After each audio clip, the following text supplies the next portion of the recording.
Demat खातों को लेकर नॉमिनेशन की पूरी प्रोसेस को पूरा नहीं किया जा पा रहा है? क्या कंफ्यूजन है और इसको आसान बनाने के लिए सेबी का ये कदम है कैसा?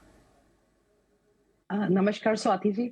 आई थिंक जो टॉपिक है आज हमारी डिस्कशन का बहुत ही सेंसिटिव है, पर्टिनेंट है, क्योंकि निवेश सिर्फ करना जरूरी नहीं है। आपने जो निवेश किया है, जो इन्वेस्टमेंट्स किए हैं, वो आपके राइटफुल बेनिफिशियरीज के पास बाद में पहुंचने चाहिए, जिनके लिए आपने, आपके लव्ड वंस है जिनके लिए आप निवेश करते हैं और उनका फ्यूचर प्लान करना चाहते हैं। एंड जैसे आपने बोला, हम देख रहे हैं कि अभी भी बहुत ज्यादा अनक्लेम्ड अकाउंट्स हमारे सामने आए हैं। 2-3 आंकड़े मैं पहले यहाँ पे डिस्कस करना चाहूंगी।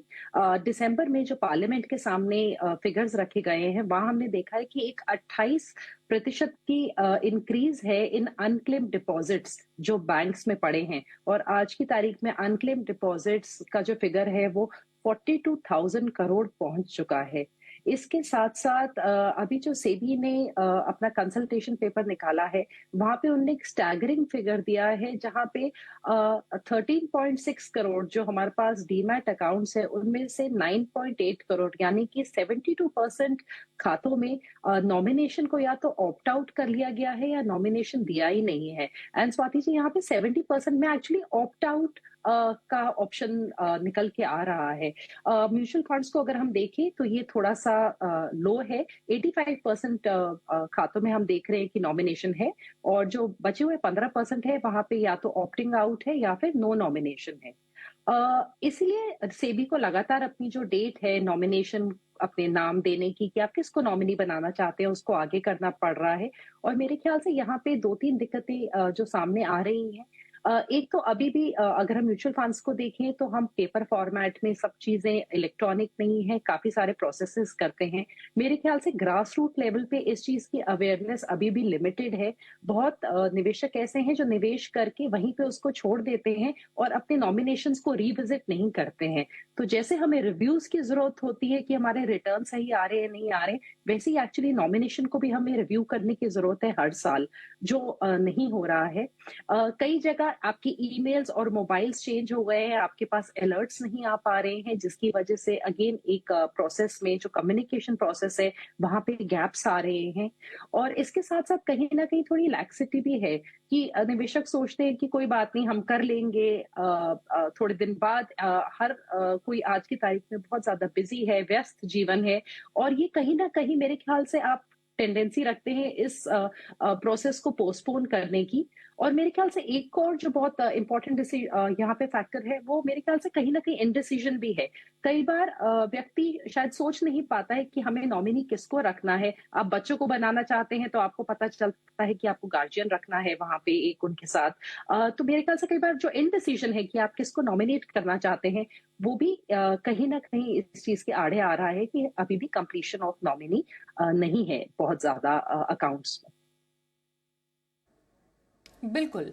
तो एक यहाँ पर बात समझना बेहद जरूरी भी हो जाता है। प्रबलीन ने समझाया कि वजह क्या हो सकती है कि नॉमिनेशन को लेकर अभी भी काफी ढुलमुल ढीला रवैया है निवेशकों के प्रति, और सभी क्यों इसको पुश कर रही है। प्रतिभा, जो हमने कंसल्टेशन पेपर जो सेबी मूलतः चाहती है कि इस पूरी प्रक्रिया को आसान बनाया जाए, और इसका मकसद यही है कि इस जो पूरी नॉमिनेशन का प्रोसेस है, प्रक्रिया है, उसको लोग सीरियसली लें। मोस्टली जो हमने अभी आंकड़े भी दिखाए, ज्यादा जो जॉइंटली हेल्ड अकाउंट्स हैं, चाहे वो डीमैट खाते हैं या फिर म्यूचुअल फंड फोलियोज है, वहां पर कुछ प्रस्ताव लाने की बात सेबी की तरफ से की गई है। क्योंकि वहां पर ज्यादा पाया गया है कि जो ऑप्ट आउट ऑप्शन है, जो कि सेबी ने कहा कि अगर आप चाहे तो ऑप्ट आउट भी कर सकते हैं नॉमिनेशन में, कि आप कोई नॉमिनी रखना ही नहीं चाहते हैं, रखना चाहते हैं तो आप नॉमिनी का नाम लिखिए या फिर आप ऑप्ट आउट ऑप्शन लिखिए। तो 27% म्यूचुअल फंड होल्डिंग है ऐसे लोगों की with in jointly held account, जिसमें ऑप्ट आउट अकाउंट ऑप्शन लोगों ने चूज किया है। जॉइंटली हेल्ड जो खाते होते हैं उसमें किस तरीके की दिक्कतें पेश आती हैं, प्रतिभा, समझना जरूरी है, क्योंकि इसमें एक से ज्यादा लोग इन्वॉल्व होते हैं। एक होल्डर की मृत्यु होने के बाद दूसरे को कैसे अधिकार जाएगा, और अगर दूसरा भी नहीं रहता है तो उसके बाद फाइनली उसका जो हियर होगा, लीगल हियर होगा, कौन होगा, इसको आसान बनाने के लिए क्या कदम उठाए जाने चाहिए? नॉर्मली ऐसा होता है कि अगर आपका जॉइंट अकाउंट है और एक होल्डर, चाहे वो फर्स्ट हो सेकंड होल्डर हो, उनका अगर डेथ हो जाता है तो दूसरा होल्डर उसका सोल होल्डर बन जाता है, ट्रांसमिशन प्रोसेस करना पड़ता है। तो आमतौर पे हम तो ये सोचते हैं कि हमारे पास जॉइंट होल्डर है तो हम नहीं रहे तो जॉइंट होल्डर तो उसका पूरा एसेट्स को वो टेक ओवर करेंगे, तो जरूरी नहीं है कि हम नॉमिनी को भी डालें उसमें, क्योंकि हमें लगता है कि बहुत रेयर होगा कि दोनों होल्डर इकट्ठा उनका डेथ हो जाए या आसपास इर्द गिर्द उनका डेथ हो जाएगा। लेकिन ये हमने देखा है बहुत सारे केसेस में, स्पेशली कोविड टाइम्स में, कि दोनों होल्डर्स का डेथ हुआ है और उन्होंने नॉमिनी ऑप्ट आउट किया है। इसलिए क्या होगा शायद कि उनके मतलब यंग पीपल होते हैं जो joint holders, husband and wife बनते हैं, बच्चों को नॉमिनी रखना है तो उनको सोचना है गार्डियन कौन है, तो ये बहुत दिक्कत देती है उनको। सो जॉइंट होल्डर के केस में मोस्टली लोगों को लगता है हम तो सेफ है, दूसरा होल्डर है तो हमें नॉमिनी रखने की जरूरत नहीं है। तो एक बात समझना आपके लिए जरूरी है कि आप अपने माइंड चेंज कर सकते हो। नॉमिनी का मतलब ये नहीं है कि वो ओनर बन जाएंगे आपके बाद, इसका मतलब है कि वो केयर टेकर है। तो भले ही आप अपने बच्चों का ना रखें, किसी और को रख देंगे तो बाद में भी आप चेंज कर सकते हैं, लेकिन ये कोई एक्सप्लेन नहीं करता जॉइंट होल्डर के केस में, इसलिए नहीं रखते। I think in this proposal जो कंसल्टेशन पेपर है उसमें क्लैरिटी दिया है कि एनी नंबर ऑफ टाइम्स आप चेंज कर सकते हो, और nominee is not the final owner, he is only the care taker. जो वसीयत में लिखा जाता है जो आप वही आपका वारिस होगा। ये आपने बहुत इंपॉर्टेंट पॉइंट यहाँ पर कहा कि कंफ्यूजन कहां पर हो रहा था और किसको सिंप्लीफाई करने की कोशिश की है यहाँ पर सेबी ने, जिस पर जवाब भी मांगा गया है 8 मार्च 2024 तक, कि कैसे इस प्रोसेस को इतना सिंप्लीफाई कर लिया जाए जिससे लोगों को किसी भी तरीके की कोई दिक्कत ना हो और वो नॉमिनेशन की प्रक्रिया को पूरा करे। अब आपने जैसा बताया कि नॉमिनी जब आप बनाते हैं इसका मतलब ये नहीं हुआ कि उसके पास ही सारे अधिकार चले जाते हैं। प्रबलीन, यही समझना जरूरी है कि नॉमिनी है कौन। हम किसी एक व्यक्ति को नॉमिनी बनाते हैं, हमें लगता है कि जब वो व्यक्ति नहीं रहते हैं, उनके एब्सेंस में, उनके जाने के बाद नॉमिनी को रकम चली जाएगी। और यहाँ पर हम सिर्फ म्यूचुअल फंड की बात नहीं कर रहे हैं, यहाँ पर हम किसी भी फाइनेंशियल एसेट की बात कर रहे हैं। तो नॉमिनी का रोल है क्या? जैसे प्रतिभा ने भी कहा कि बहुत क्लियरली डिफाइन है कि नॉमिनी सिर्फ संपत्ति का केयर टेकर है, जरूरी नहीं है कि उसके पास ही पैसे जाएंगे। तो नॉमिनी की डेफिनेशन यहाँ पर समझना बेहद जरूरी है।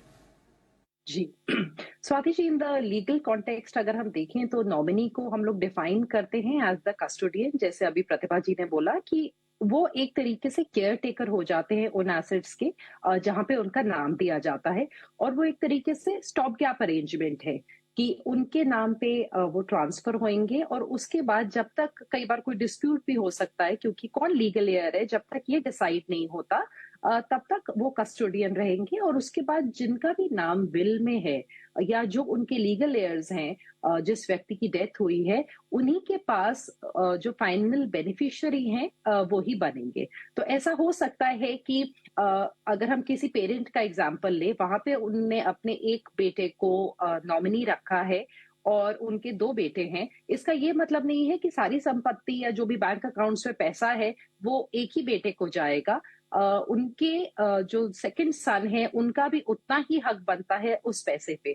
पर यहाँ पे एक छोटी दिक्कत ये हो सकती है, अगर इंफॉर्मेशन ही, कभी कम्युनिकेशन ही नहीं हुआ है, देन स्वाति जी जो नॉमिनी बनते हैं उनके बाद उनके सामने एक विल तो डेफिनेटली आनी चाहिए, जो दूसरे, लेट्स से यहाँ पे अगर बेटा अपनी लेके आता है कि भाई विल के हिसाब से या मैं लीगल एयर हूँ, बिकॉज ये क्लास 1 लीगल एयर्स हो जाते हैं कि दोनों में 50% का डिवीजन होना चाहिए। तो ऐसे केसेस में कम्युनिकेशन, चाहे नॉमिनी हो चाहे आपकी विल हो, बहुत इंपॉर्टेंट है। अदरवाइज जो आपके फाइनल बेनिफिशियरीज है वहां तक पैसा नहीं पहुंचता है। सेकंड, यहाँ पे एक बहुत इंपॉर्टेंट चीज जो नॉमिनी के केस में ये है कि नॉमिनी हम बहुत सारी एंटिटीज को रख सकते हैं। हम एक चैरिटेबल ट्रस्ट को भी नॉमिनी रख सकते हैं। हम सेंटर और स्टेट गवर्नमेंट को भी नॉमिनी रख सकते हैं अगर हम कल को चाहते हैं कि हमारे बाद हमारा पैसा किसी रिलीजियस ट्रस्ट में चला जाए।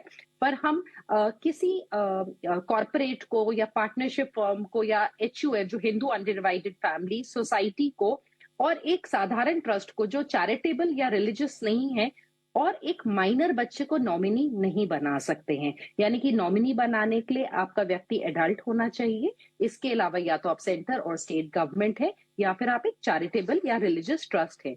तो जब आप एक नॉमिनी अपना डिसाइड करते हैं, कोशिश करें कि आपकी फैमिली में से ही कोई हो और आपके बाकी फैमिली मेंबर्स जिनमें आप चाहते हैं कि कल को वो पैसा डिवाइड हो, उनको जरूर जानकारी हो कि आपने किसको नॉमिनी बनाया है।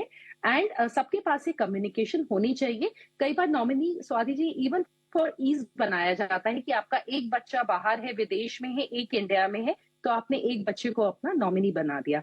सो यहाँ पे क्लैरिटी ऑन कौन है नॉमिनी, एक कस्टोडियन है और दूसरा उसके बारे में कम्युनिकेशन बहुत क्लियरली सारे मेंबर्स को होनी चाहिए। बिल्कुल, बहुत ही महत्वपूर्ण चर्चा है। इस पर आगे भी हम डिस्कशन जारी रखते हैं। बस एक ब्रेक का वक्त यहाँ पर हो गया, तुरंत लौटते हैं, बने रहिए हमारे साथ।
निवेश में नॉमिनी क्यों जरूरी, इस पर चल रही है हमारी खास चर्चा। आज हमारे साथ दो खास एक्सपर्ट्स हैं, प्रतिभा गिरीश और प्रबलीन वाजपेयी। उनसे कर रहे हैं बातचीत।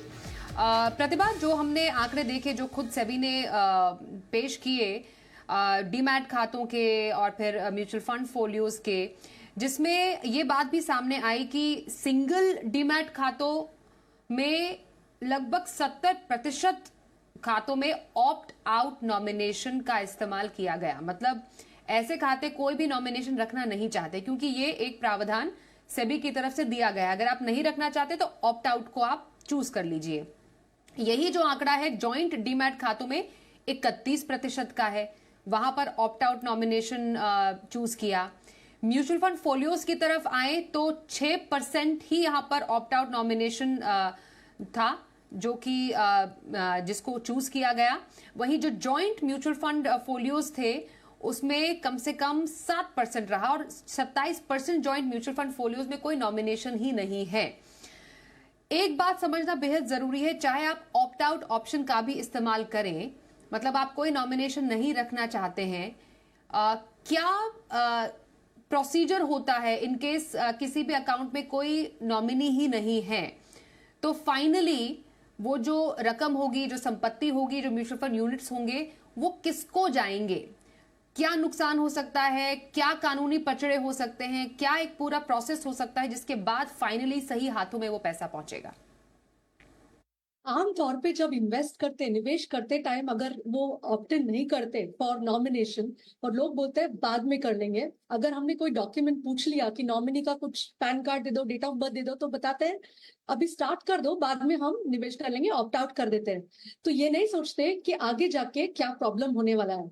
अगर आपका जॉइंट अकाउंट है और जॉइंट होल्डिंग है म्यूचुअल फंड का और आपने नॉमिनी नहीं रखा, तो on the death of one of the holders दूसरे होल्डर को सारे वो बेनिफिशियरी बन जाते हैं, उनके नाम पे ट्रांसमिट हो जाता है, वो अपने नॉमिनी को चेंज भी कर सकते हैं। अगर जॉइंट होल्डिंग में आपने नॉमिनी नहीं रखा और दोनों का डेथ हो गया, तो लीगल हेयर्स को तो दो सिनेरियोज हो सकता है, एक तो आपकी विल है या आपका विल नहीं है। विल नहीं है तो इसको बोलते हैं इंटेस्टेड सक्सेशन। अगर आपका विल है तो आपके विल के हिसाब से जो भी आपका बेनिफिशियरी है उनको ये पूरा ट्रांसमिशन हो सकता है, लेकिन विल को प्रोबेट करके लाना जरूरी है। और प्रोबेट जो प्रोसेस है वो टाइम कंज्यूमिंग और काफी महंगा होता है। तो अगर आपका विल भी है तो विल का प्रोबेट होना जरूरी है। अगर आप विल नहीं है तो और भी प्रॉब्लम होता है, क्योंकि आपको लेटर ऑफ एडमिनिस्ट्रेशन लाना पड़ेगा, सक्सेशन सर्टिफिकेट लाना पड़ेगा। ये सब लेके आना इतना इजी नहीं है, और हमने काफी सारे ऐसे बैंक डीमैट अकाउंट्स में देखा है कि ये लाने के बाद भी वो नो ऑब्जेक्शन पूछते हैं बाकी सब हेयर से। सो अगर ये कोई जानकारी रखता है कि इतना प्रॉब्लम होने वाला है आगे जाके, अगर आपने नॉमिनी नहीं रखा, तो शायद वो थोड़ा सा समय और निकाल के वो एक सिंपल सा डॉक्यूमेंट देके अपना नॉमिनेशन कर लेते हैं। सिंगल अकाउंट में भी यही है, अगर नॉमिनी है तो इजीली ट्रांसमिट हो जाता है, नहीं है तो विल का probate, letter of administration, succession certificate, बहुत ही लंबा लिस्ट है और बहुत सारा भागम दौड़ी जरूरी रहेगा। और ये हमने कई केसेस में देखा भी है। अभी जो एक रिसेंटली पब्लिश्ड जो रिपोर्ट थी और ये सरकारी रिपोर्ट है जिसका हमने जिक्र भी किया, लगभग एक बहुत बड़ा एक अमाउंट, अनक्लेम्ड अमाउंट है जो कि अभी भी पड़ा हुआ है बैंक्स में, एसेट्स जो हैं अनक्लेम्ड हैं, और ये भी जो इकट्ठा हुआ है over the period of time इकट्ठा हुआ है, कई सालों से जमा हुई जो संपत्ति है जो किसी की नहीं है ऑन पेपर। अगर अभी से प्रबलीन इस प्रैक्टिस को अपनाने की शुरुआत करें, जो सेबी भी सोच रही है कि क्यों ना इसको थोड़ा सिंप्लीफाई किया जाए, नॉमिनेशन की अगर पूरा प्रोसेस इन प्लेस रहता है तो आने वाले टाइम में कम से कम ऐसी परेशानी नहीं होगी, अनक्लेम्ड अमाउंट्स की दिक्कत नहीं होगी। तो किन बातों का ध्यान रखने की जरूरत है जब आप नॉमिनेशन की प्रक्रिया शुरू करें? मोस्ट इंपॉर्टेंटली जो ये पूरा लीगल प्रोसेस है उसे बचने के लिए, क्योंकि हमें देखते हैं कि अगर नॉमिनी को भी कई बार पैसा चला जाता है तो उसमें भी कई बार कानूनी पचड़े पड़ जाते हैं कि उनको प्रूव करने की जरूरत पड़ जाती है कि उनका नाम ही क्यों दिया गया। तो क्या ये बेटर रहता है किसी एक पर्टिकुलर केस में कि नॉमिनी और जो लीगल वारिस है, जो सक्सेसर है, अगर वो एक ही हो तो बेहतर है? स्वाति जी, बिल्कुल, जैसे आपने बोला कि इतने सारे अनक्लेम्ड हमारे पास एक तो अकाउंट्स में पैसा पड़ा है, और ये बहुत ही दुखद बात है, क्योंकि यानी कि वो पैसा जिन घरों में पहुंचना चाहिए था, शायद जिनको बहुत जरूरत थी, उनके पास नहीं पहुंच पाया है। और इस चीज को अगर हम नहीं चाहते कि आगे हो, तो इतना ज्यादा जो हमारा ऑलरेडी जुडिशियल सिस्टम है ओवरबर्डन्ड है, और एक एफिडेविट, सक्सेशन सर्टिफिकेट निकालना, सबकी प्रेजेंस होना, ये सारे बहुत ही कम्बरसम और टाइम कंज्यूमिंग प्रोसेसेस हैं, जैसे अभी प्रतिभा जी ने मेंशन किया। तो यहाँ पे मेरे ख्याल से कुछ चीजें अगर निवेशक आज से सोच के करे तो आने वाले समय में उनकी और उनके जो अपने लव्ड वंस हैं, उनकी ज़िंदगी बहुत ज़्यादा सुखद हो सकती है। जिसमें जैसे आपने बोला कि अगर आप नॉमिनेशन में किसी को रख रहे हैं, किसी का नॉमिनी, म्यूचुअल फंड्स में हमारे पास ऑप्शन होता है कि आप शुरू में ही परसेंटेज भी डिवाइड कर सकते हैं। मान लीजिए आपके कल को चाहते हैं कि आपकी वाइफ के पास सारा पैसा जाए, तो आप वाइफ को 100% करके वहाँ पे नॉमिनेशन में रख सकते हैं। एंड आप चाहें तो अपनी विल में भी पहले, यूजुअली अगर कोई कपल होता है तो आप अपनी हस्बैंड के बाद वाइफ को सब कुछ मिले और वाइफ के बाद हस्बैंड को, और उसके बाद जब भी वो सिंगल पेरेंट बच जाएगा उसके बाद जाहिर है उनके बच्चों को ही सारा कुछ जाएगा। तो मेरे ख्याल से जब तक पति पत्नी है तब तक एक दूसरे को आप रख सकते हैं। अगर आप में से एक ही है तो आप अपने बच्चों में नॉमिनेशंस को 50-50% में या जिस परसेंटेज में आप डिवाइड करना चाहें, अगर 3 बच्चे हैं तब भी आप इक्वली डिवाइड कर सकते हैं। और बहुत अच्छा होगा अगर आप साथ-साथ उसकी एक विल लिख दें, और विल को लिखने के लिए आप एक हैंड रिटन विल लिख सकते हैं जिसमें ये सारी चीजें मेंशन्ड हो। वहां पे स्वाति जी, अगर आपने नहीं भी रजिस्टर कराया चलता है, जो आपके 2 विटनेसेस हैं, प्रेफरेबली अगर आपके पास एक doctor and I think lawyer का सिग्नेचर है वहां पे एज विटनेसेस, तो वो और ज्यादा उसको सॉलिडिफाई करता है।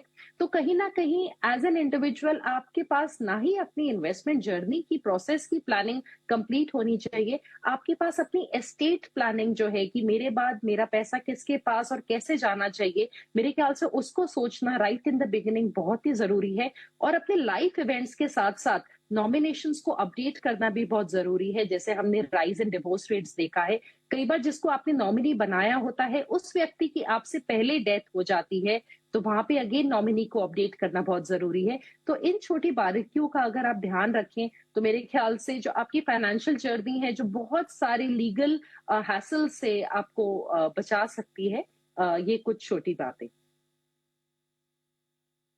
बिल्कुल, और सिर्फ म्यूचुअल फंड ही नहीं, आप जरूर चेक कीजिए आपके जितने भी फाइनेंशियल डॉक्यूमेंट्स हैं, आप उसमें जरूर चेक कीजिए कि आपकी जो नॉमिनेशन का जो पूरा प्रोसेस है, क्या आप वो अपडेटेड है कि नहीं, आप नॉमिनी रखना चाहते हैं, किसे रखना चाहते हैं, इन सब बातों का ध्यान रखिए। और सरकार, अलग अलग जो एजेंसीज है, आपको समय दर समय मौका देती है उसको अपडेट करने का। तो ये तमाम सुविधा आपके लिए मौजूद है, बस आपको कोशिश करनी है कि इसको अप टू डेट आप रखें, जिससे आगे आने वाले समय में आपकी जो अपनी हार्ड अर्न संपत्ति है आपके अपनों के हाथ में ही, सही हाथों में पहुंचे। बहुत धन्यवाद हम करना चाहेंगे प्रतिभा और प्रबलीन, आप दोनों का ही हमारे साथ इस खास चर्चा में आज शामिल होने के लिए। मनी गुरु में बस इतना ही, ब्रेक का वक्त हो गया है, देखते रहिए जी बिजनेस।